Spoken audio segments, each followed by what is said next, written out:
Today I'm giving my first impressions of the ADIDAS ULTRABOOST 21.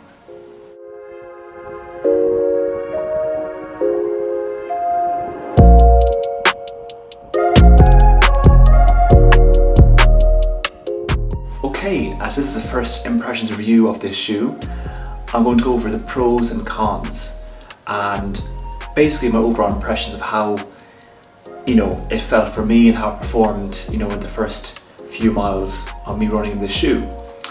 Okay, so as a brief introduction to the shoe, this is the newest iteration of the ADIDAS ULTRABOOST lineup. I haven't reviewed any of the other ULTRABOOST shoes, so this is my first time running in this type of shoe. So let's go forward and talk about the pros and the cons of the ULTRABOOST 21.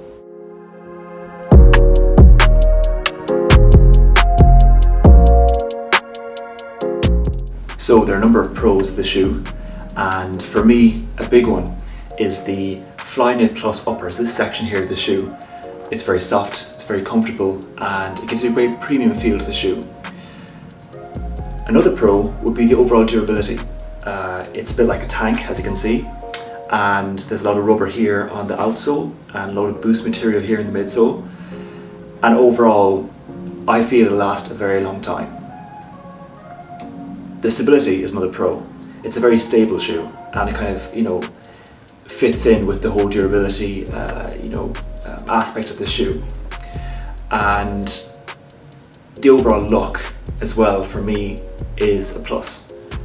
It looks great, you can literally wear this anywhere, and it's very fashionable. Now this is a running channel, so looks in a shoe aren't that particularly important to me, but at the same time, when a shoe looks this good, then it's only a good thing.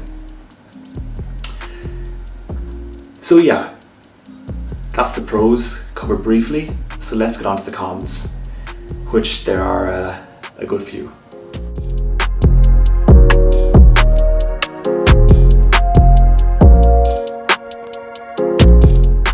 Now let's talk about the cons of the shoe. And there are a few. The most noticeable one for me is the overall weight of this shoe. Now even when I'm actually holding this up here for you, it feels heavy for a trainer, and I mean there's no excuse for it. A lot of running companies, they intentionally try to lower the weight, and why is that? Because having a lighter shoe is an advantage for a runner. Now, you can argue this, this shoe is built for daily training only, and that's fine, but as far as I can say, it's not advertised for that. It's not advertised as a daily trainer, and even still if it was, there's a lot of daily trainers in the market which are much lighter than this, and it's just because of the huge amount of boost material here. It's causing the weight to, it's causing it to be a heavier shoe than it normally would be. Now having boost material on a shoe is great, but this boost material, as opposed to the ADIDAS 4 boost material, is very different. It feels different. It doesn't feel as responsive. It doesn't give that energy return that the ADIDAS 4 boost material does.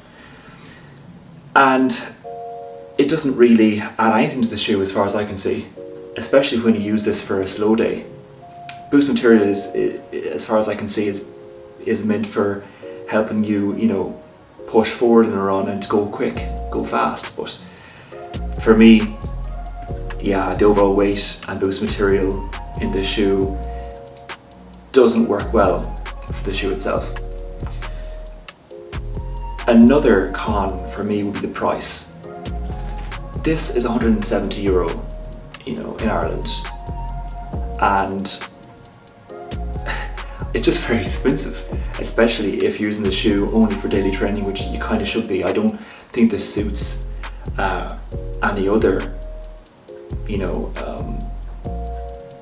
way of training. And I'll get into that a bit later on, but €170 is just too much for a shoe that fits one type of workout. And I know they're popular shoes and it looks great and everything, but again, it's a lot of money to spend on this shoe. So let's get into then, I suppose, the performance and the purpose of the shoe. So for me, it performs okay on those slower, slower days or recovery runs.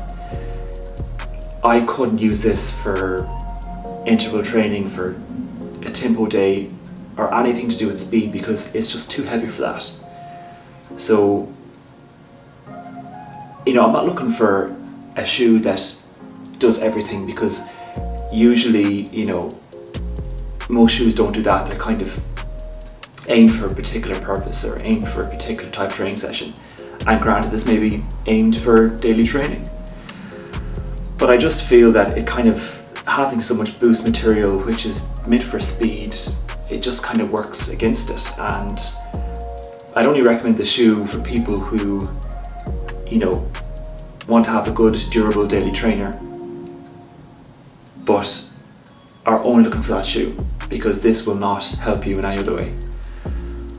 I may be overly harsh on the shoe, but that's just my overall first impressions, and they could change as time goes on, and I could feel that this shoe actually performs a bit better, when I get more miles into it. But at the moment, that's what I feel. Yeah.